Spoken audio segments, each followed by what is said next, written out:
नमस्कार, मैं हूं आशीष त्रिपाठी आपके साथ और आप देख रहे हैं छत्तीसगढ़ का number 1 news bulletin show superfast Chhattisgarh. और विस्तार पूर्वक खबरों पर अब नजर डालेंगे। प्रदेश में बीजेपी की बंपर जीत हुई, भाजपा की अब सरकार बनेगी, लेकिन सबसे बड़ा सवाल यह कि आखिर कौन बनेगा मुख्यमंत्री। कई नाम है रेस में, एक रिपोर्ट दिखाते हैं आपको।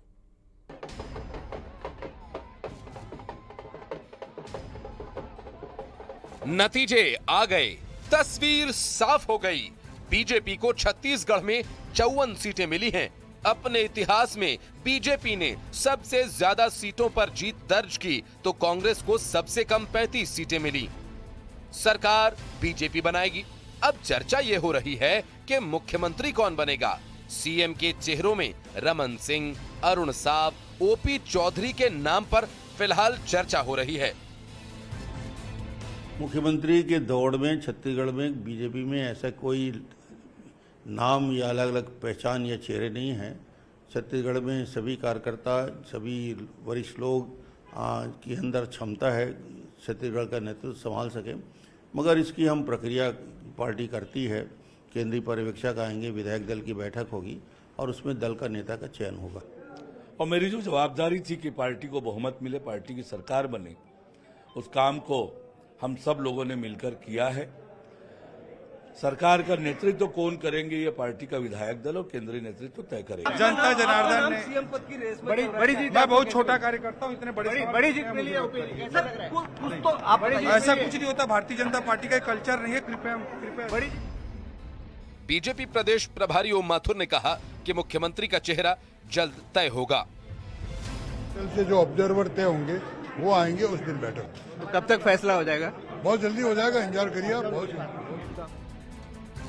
फिलहाल केंद्रीय नेतृत्व मुख्यमंत्री का चेहरा तय करेगा और ओबीसी, आदिवासी या सामान्य चेहरे को लेकर चर्चा तेज है। विधायक ही अपना नेता चुनेंगे, तो इंतजार कीजिए कौन बनेगा मुख्यमंत्री। ये रिपोर्ट न्यूज़ 18।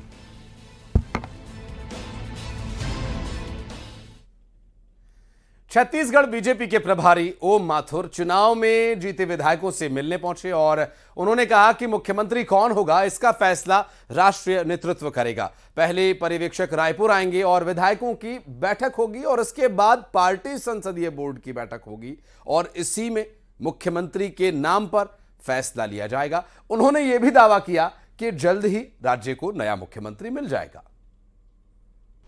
छत्तीसगढ़ के प्रभारी ओम माथुर अभी दिल्ली लौटे हैं। छत्तीसगढ़ में विधायकों की क्या राय हुई, इस सब पर बात करते हैं। सर, कल आप छत्तीसगढ़ आज गए, आप वापस लौट आए, विधायकों से मुलाकात होगी, क्या राय है सर? क्या तय हुआ? ये कोई राय नहीं होती है विधायकों का। हमारा एक सिस्टम है, विधायकों को एक बार अपना सर्टिफिकेट लेने के बाद रायपुर बुलाया था। आज वापस वो अपने क्षेत्र में गए हैं। हमारी पार्टी का एक सिस्टम है, सेंट्रल पार्लियामेंट बोर्ड बैठेगा, वो निर्णय करेगा, फिर ऑब्जर्वर जाएंगे, तब जाके विधायकों की मीटिंग। मैं विधायकों की राय लेने का न मेरे पास अधिकार है, न वहाँ किसी को अधिकार है। ये हमारा सेंट्रल पार्लियामेंट बोर्ड निर्णय करेगा कौन ऑब्जर्वर जाएगा, और ऑब्जर्वर जब जाएंगे तब विधायक दल की बैठक बुलाई जाएगी, उसके बाद बैठक होगी। अभी कोई विधायकों की बैठक नहीं थी। कोई चर्चा सर किसी मुख्यमंत्री कौन होगा रेस में? प्रकार की कोई चर्चा नहीं, हमारे अधिकार क्षेत्र में नहीं। सिर्फ मिले, सबको स्वागत किया, सबको मिठाई खिलाई, सबको राज्य का खाना खिलाया और सब अपने अपने क्षेत्र में वापस गए। तो सर अब ये प्रक्रिया जो आप बता रहे हैं ये कब शुरू होगी? निश्चित शुरू हो जाएगी। मेरे ख्याल से सेंट्रल पार्लियामेंट बोर्ड बैठा होगा या बैठने वाला होगा, ये 2-4 दिन में बहुत जल्दी से जल्दी होगी। तो उम्मीद क्या करें सर, कब तक छत्तीसगढ़ को नया मुख्यमंत्री मिल जाएगा? नहीं, बहुत जल्दी मिलेगा। बाकी तो यहाँ लोगों को तय करना, ऐसा कोई निर्णय नहीं होता। तो माथुर साहब दावा कर रहे हैं कि बहुत जल्द ही छत्तीसगढ़ को मुख्यमंत्री मिल जाएगा, सिर्फ दिल्ली कोई तय करना है कि कौन मुख्यमंत्री होगा। कैमरामैन चंदन के साथ नई दिल्ली से अशरफ काजमी, न्यूज़ 18। छत्तीसगढ़ में मुख्यमंत्री पद की रेस हो बीजेपी में और रमन सिंह का नाम ना हो, ऐसा तो हो नहीं सकता। प्रदेश में बीजेपी की बंपर जीत के बाद रमन सिंह ने न्यूज़ 18 से खास बातचीत की, जहां उन्होंने भूपेश बघेल पर जमकर निशाना साधा और क्या कुछ उन्होंने कहा, यह भी आपको सुनवाते हैं। प्रदेश में बीजेपी ने बम्पर बहुमत हासिल किया है और बीजेपी की सरकार 15 साल चलाने वाले और इस चुनाव में अहम रोल निभाने वाले पूर्व मुख्यमंत्री डॉक्टर रमन सिंह हमारे साथ हैं। सर, पहले तो बहुत बहुत बधाई आपको। धन्यवाद आपको। क्या लग रहा है कि इस जीत का श्रेय कैसे देंगे? बम्पर बहुमत मिला है, क्या लगा, क्या क्या मुद्दे काम किए? जीत का श्रेय छत्तीसगढ़ की जनता को मैं देना चाहता हूँ। जीत का श्रेय हमारे युवा और महिला और किसान भाइयों को देना चाहता हूँ, जिन्होंने भारतीय जनता पार्टी के ऊपर भरोसा दिखाया है। जीत का श्रेय देना चाहता हूँ छत्तीसगढ़ में भारतीय जनता पार्टी की घोषणा पत्र समिति के लोगों ने जो घोषणा पत्र बनाया। धन्यवाद देना चाहता हूँ मैं माननीय प्रधानमंत्री नरेंद्र मोदी जी ने, जिसने घोषणा पत्र भारतीय जनता पार्टी के घोषणा पत्र में मोदी जी की गारंटी तय की।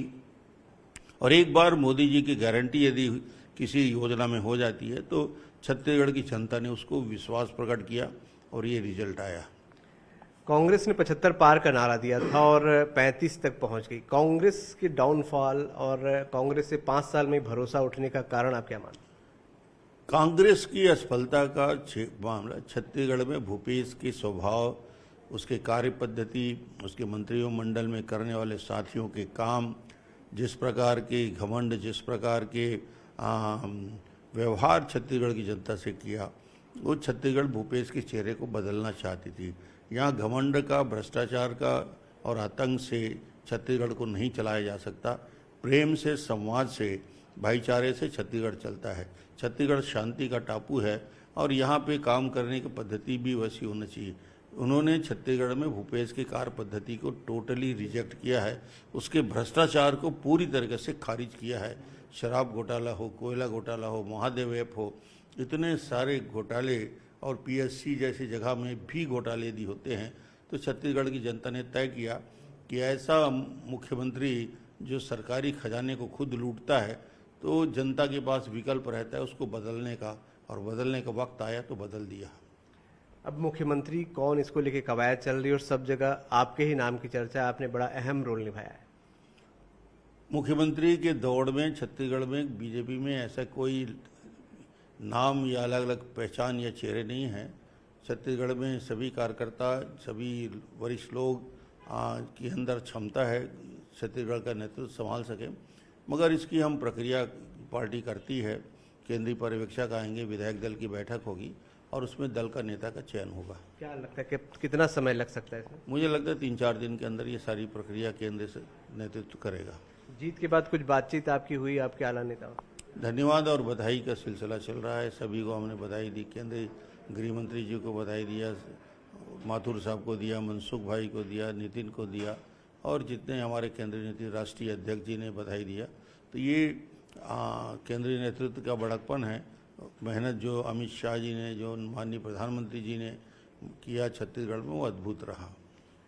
तो ये थे पूर्व मुख्यमंत्री डॉक्टर रमन सिंह। जीत में अहम रोल रहा और हार का सबसे बड़ा कारण जो कांग्रेस का रहा, उसकी वजह जो है वो मुख्यमंत्री भूपेश बघेल को और भ्रष्टाचार जैसी चीजों को उन्होंने यहाँ पर बताया है। कैमरामैन मनीष के साथ अभिषेक शुक्ल, न्यूज 18 छत्तीसगढ़, रायपुर। वहीं बीजेपी के प्रदेश अध्यक्ष अरुण साव ने कहा कि जल्द विधायक दल की बैठक होगी जिसमें सीएम के चेहरे को लेकर फैसला किया जाएगा। साथ ही उन्होंने कहा कि भ्रष्टाचारियों पर बुलडोजर चलेगा। छत्तीसगढ़ की जनता ने भारी बहुमत से छत्तीसगढ़ में सरकार बनाने का फैसला किया है। छत्तीसगढ़ में सुशासन हो, छत्तीसगढ़ की जनता की आकांक्षाओं और इच्छाओं के अनुरूप सरकार चले, इसके लिए पूरी ताकत से काम करेंगे। छत्तीसगढ़ में 5 साल में अपराध बढ़ा है, अपराधियों के हौसले बढ़े हैं, जिहादियों के हौसले बढ़े हैं। ये छत्तीसगढ़ शांति का टापू रहा है। कांग्रेस की सरकार ने इसे अपराध का गढ़, नशे का गढ़ बनाया है। हमारी सरकार बनते ही निश्चित रूप से अपराधियों पर, जिहादियों पर कानून का बुलडोजर जरूर चलेगा। बहुत जल्दी पार्टी के विधायक दल की बैठक होगी। सरकार का नेतृत्व कौन करेंगे इसका निर्णय होगा केंद्रीय नेतृत्व के द्वारा, और उसके बाद फिर सरकार गठन के बाद सरकार के कामकाज की योजना रचना बनेगी। भारतीय जनता पार्टी का कोई कार्यकर्ता ही मुख्यमंत्री बनेगा।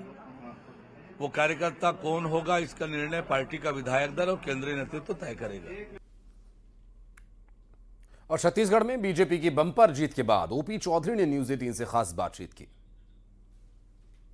तो इस वक्त हमारे साथ देखिए ओपी चौधरी से हम यहाँ बात कर रहे हैं कुछ। ओपी जी कैसा लग रहा है? बड़ी जीत मिली है ओपी जी, बड़ी जीत मिली है, कैसा लग रहा है? जनता जनार्दन ने सीएम पद की रेस में बड़ी जीत, मैं बहुत छोटा कार्यकर्ता हूँ, इतने बड़ी जीत मिली है ओपी जी, कैसा लग रहा है? कुछ तो आप ऐसा कुछ नहीं होता, भारतीय जनता पार्टी का कल्चर नहीं है। कृपया बड़ी जीत को किसको दे रहे हैं? जीत का श्रेय किसको दे रहे हैं? उसके लिए मैं जनता जनार्दन को धन्यवाद देता हूँ। छत्तीसगढ़ के राजनीतिक इतिहास में ओपी चौधरी पहुंचे हैं यहाँ पर और बड़ी जीत हासिल की उन्होंने। हालांकि सीएम पद की रेस को लेकर कुछ भी कहने से इनकार किया। कैमरामैन मनीष के साथ अभिषेक शुक्ल, न्यूज़ 18 छत्तीसगढ़। और बात करेंगे हमारे सहयोगी युगल तिवारी हमारे साथ जुड़ रहे हैं। और युगल, छत्तीसगढ़ राज्य जो अब बीजेपी के हाथ में आ गया है, सीएम पद के जिन चेहरों पर चर्चा चल रही है उन सभी से न्यूज़ 18 ने बातचीत की और सभी ने घुमा फिराकर एक ही जवाब दिया। लेकिन तैयारियां क्या हैं, सुगबुगाहट क्या है और क्या कुछ अभी औपचारिकताएं करना बाकी है? पार्टी किन विषयों पर विचार कर रही है अब तक? देखिए आशीष, जब आदर्श आचार संहिता लगा उसके बाद मतगणना तक आम लोगों में, पार्टी के राजनीतिक दलों में यही चर्चा थी कि आखिर सरकार किसकी बनेगी। अब जब सरकार बनना तय हो गया है, अगर कांग्रेस आती तो स्पष्ट था कि मुख्यमंत्री कौन होगा, लेकिन जब बीजेपी है बम्पर जीत आई है उसके बाद अब जो मुख्यमंत्री पद के लिए जो चर्चा है गांव में, नुक्कड़ में और राजनीतिक दलों में, ये राजनीतिक पार्टियां भी वो लगातार चर्चा कर रहे हैं कि आखिर बीजेपी का मुख्यमंत्री कौन होगा, प्रदेश का नेतृत्व करेगा वो चेहरा कौन होगा। अगर हम बात करें 5 नामों पर, जो पार्टी के जो 5 प्रमुख नाम हैं, सबसे पहले जो 15 साल तक मुख्यमंत्री रहे डॉक्टर रमन सिंह, उनका पहला नाम चल रहा है। अरुण साव, जिसने बीजेपी को बहुत ऐसी लीडरशिप दी है प्रदेश अध्यक्ष बनने के बाद और आक्रामक तेवर भी उनके देखने के मिले हैं, उनका नाम पर चर्चा है। युवा चेहरा है, पूर्व आईएएस है, ओपी चौधरी का नाम है। आम जगहों पर, स्थानों पर चर्चा चल रहा है। इसके बाद अगर हम बात करें, विष्णुदेव साय है, पूर्व प्रदेश अध्यक्ष रहे हैं, कई बार सांसद भी रह चुके हैं, केंद्रीय राज्य मंत्री भी रहे हैं, उनका भी नाम शामिल है। और इसके बाद राम विचार नेताम, क्योंकि आदिवासी बाहुल्य क्षेत्र है छत्तीसगढ़, तो ऐसे में उनका भी नाम है, उनके समर्थक हैं। कयास लगातार लगाया जा रहा है। अब चर्चा यही हो रही है कि आखिर इन 5 नामों में से किन्हें मुख्यमंत्री बनाया जाएगा, ये तो आने वाला वक्त बताएगा। लेकिन बीजेपी लगातार कह रही है कि पार्टी के जो रीति नीति है उस हिसाब से जो विधायक दल है वो नेता चुनेंगे और जो केंद्रीय नेतृत्व है वो जिन पर भरोसा जताएगा वही प्रदेश की जो बागडोर है वो संभालेगा, नेतृत्व करेगा। लेकिन इस बीच जैसे ही परिणाम आया, अब उसके बाद मुख्यमंत्री के चेहरे को लेकर के लगातार सरगर्मी है वो तेज हो गई है। कयासों का दौर लगातार जारी है। अपने अपने समर्थक हैं, उनके जो बड़े नेता हैं वो, उनके जो समर्थक हैं वो अपने अपने नेताओं के जो है छुपे तौर पर ही जो चाह रहे हैं कि वो मुख्यमंत्री बने। तो देखना होगा। स्वाभाविक है युगल, इन बातों को लेकर अभी जब तक पार्टी की तरफ से कोई एक नाम घोषित नहीं कर दिया जाता, ये चर्चाएं तो चलेंगी और आप भी नजर बनाए रखिएगा इस पर। डिटेल्स आगे आपसे लेते रहेंगे। प्रदेश में भाजपा की बंपर जीत पर बीजेपी विधायक ने धर्मलाल कौशिक ने न्यूज़ 18 से खास बातचीत की। क्या कुछ वो कह रहे हैं, आइए सुनवाते हैं आपको। बीजेपी के वरिष्ठ नेता धर्मलाल कौशिक हमारे साथ हैं, चलिए सीधे उनसे बात करते हैं। बहुमत से आपने जीत जो है वो दर्ज की है, कौन कौन से मुद्दों को आप लोग प्राथमिकता देंगे? मुद्दा तय है, आपको मालूम है जो घोषणा पत्र हमारा जारी हुआ है, घोषणा पत्र को अमली जामा पहनाना है और ये घोषणा पत्र हमारे जो हैं उसको अमली जामा पहनाने के लिए लोगों ने मत दिया है। तो कौन कौन से मुद्दे ने, मुद्दे का कागज आपके पास भी है, मेरे पास भी है और उस कागज को लेकर के बैठेंगे। वो कागज नहीं है, हमने यदि घोषणा की है तो उसको हम अमल में लाएंगे। क्या लगता है आपको, ऐसे कौन कौन से मुद्दे थे जिनको आप लोगों ने विपक्ष में रहते हुए उठाए और जिसको लेकर बीजेपी ने? देखो, सड़कें इतनी खराब हो गई है कि 15 साल में हमने जो सड़कें बनवाई उसका रिपेयर इस सरकार नहीं करा सकी, पेच रिपेयर नहीं हुआ। 1 इंच सिंचाई की योजना आगे नहीं बढ़ी। जितना हम सिंचाई की योजना बनाए थे वही तक है। उन सारे अपूर्ण कार्यों को हमको पूर्ण करना है और उसके बाद में हमारे जो बिजली के सेक्टर में काम करना है, सिंचाई के क्षेत्र में काम करना है। किसान हमारी प्राथमिकता है, युवा हमारी प्राथमिकता है, महिला हमारी प्राथमिकता है और इनके लिए हमने जो घोषणा किया है उसको हम सब अमल करेंगे। मैनिफेस्टो में आप लोगों ने जो जो वादे किए उसको कैसे पूरा करेंगे? उसको पूरा कैसे करेंगे नहीं, घोषणा इसीलिए की है कि उसको पूरा करना है और उनको लाभ उसका मिले। और ये हम योजना हमारी बनी हुई है, अमली जामा पहनाना है। तो देखिए, हमारे साथ थे बीजेपी के सीनियर लीडर धर्मलाल कौशिक, जिन्होंने अपने मैनिफेस्टो में जितने भी तमाम वादे किए उन तमाम वादों को पूरा करने का जो है वो दावा किया है। कैमरा पर्सन इमरान कुरैशी के साथ तनु वर्मा, न्यूज 18 छत्तीसगढ़, रायपुर। और इस बीच सुकमा से एक बड़ी खबर आपको बता दें, नक्सलियों के एक और इलाके में जवानों की दस्तक। बगड़ेगुड़ा में नक्सलियों का स्मारक ध्वस्त किया गया।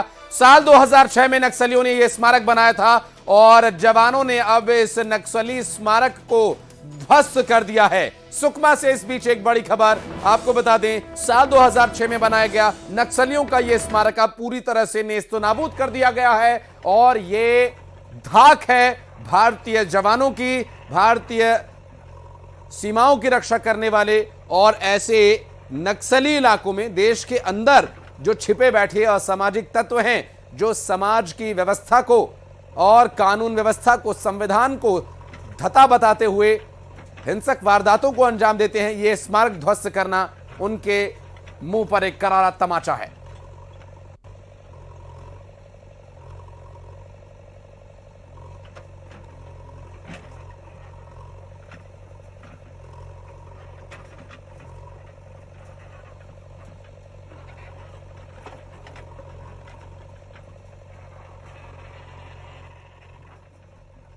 और न्यूज 18 मध्य प्रदेश छत्तीसगढ़ लगातार डिजिटल प्लेटफॉर्म पर भी शानदार प्रदर्शन कर रहा है। दरअसल YouTube पर मध्य प्रदेश छत्तीसगढ़ लगातार न्यूज 18 मध्य प्रदेश छत्तीसगढ़ छाया रहा और सबसे ज्यादा लोगों ने इसे देखा। और आपको बता दें कि न्यूज 18 मध्य प्रदेश छत्तीसगढ़ पर सबसे ज्यादा लोगों ने इसे लाइव देखा और ये चुनाव के रिजल्ट के दौरान ये देखिए 130 आंकड़ा पार कर गया। नतीजों के दिन सबसे आगे न्यूज 18 मध्य प्रदेश छत्तीसगढ़, सबसे ज्यादा लोगों ने देखा न्यूज 18 मध्य प्रदेश छत्तीसगढ़। एक बार फिर बजा न्यूज 18 मध्य प्रदेश छत्तीसगढ़ का डंका। इलेक्शन मतलब न्यूज 18 मध्य प्रदेश छत्तीसगढ़ नतीजों के दिन रहा सबसे आगे और आपने जो प्यार और भरोसा दिखाया उसके लिए भी बहुत बहुत धन्यवाद।